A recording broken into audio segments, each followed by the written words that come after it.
নতুন pay scale কার্যকর হলে বর্তমানে চালু থাকা ১০ ও ১৫% বিশেষ সুবিধা বাতিল হয়ে যাবে। ফলে বেসিক ৫০% বাড়লেও প্রকৃত বেতন বৃদ্ধির হার প্রথম থেকে নবম গ্রেডে প্রায় ৪০% এবং দশম থেকে ২০তম গ্রেডে প্রায় ৩৫% হবে।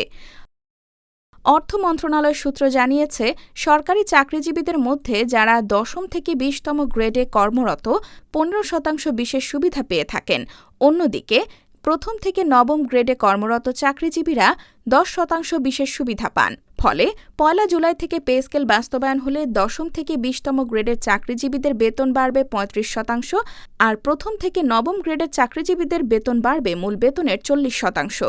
নবম পে স্কেল নিয়ে গঠিত পে কমিশনের সুপারিশ অনুযায়ী বর্তমানে প্রথম গ্রেডের মূল বেতন ৭৮,০০০ টাকা।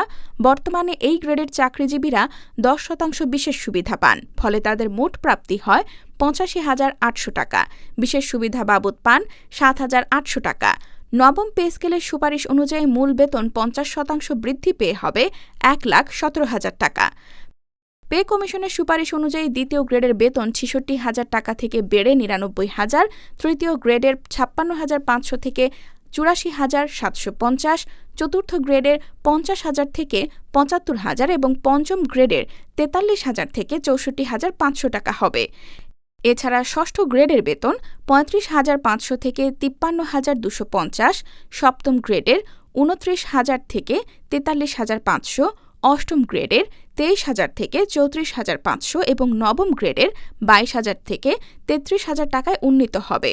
অন্যদিকে দশম গ্রেডের বেতন ১৬,০০০ টাকা থেকে বেড়ে ২৪,০০০, ১১তম গ্রেডের ১২,৫০০ থেকে ১৮,৭৫০, ১২তম গ্রেডের ১১,৩০০ থেকে ১৬,৯৫০, ১৩তম গ্রেডের ১১,০০০ থেকে ১৬,৫০০ এবং ১৪তম গ্রেডের ১০,২০০ থেকে ১৫,৩০০ টাকা হবে।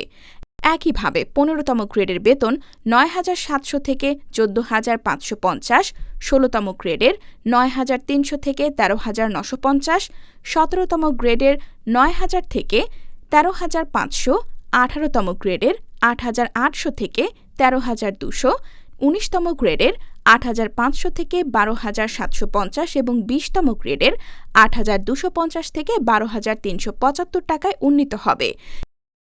তবে নতুন পে স্কেল কার্যকর হলে বর্তমানে চালু থাকা ১০ ও ১৫% বিশেষ সুবিধা বাতিল হয়ে যাবে। ফলে বেসিক ৫০% বাড়লেও প্রকৃত বেতন বৃদ্ধির হার প্রথম থেকে নবম গ্রেডে প্রায় ৪০% এবং দশম থেকে ২০তম গ্রেডে প্রায় ৩৫% হবে।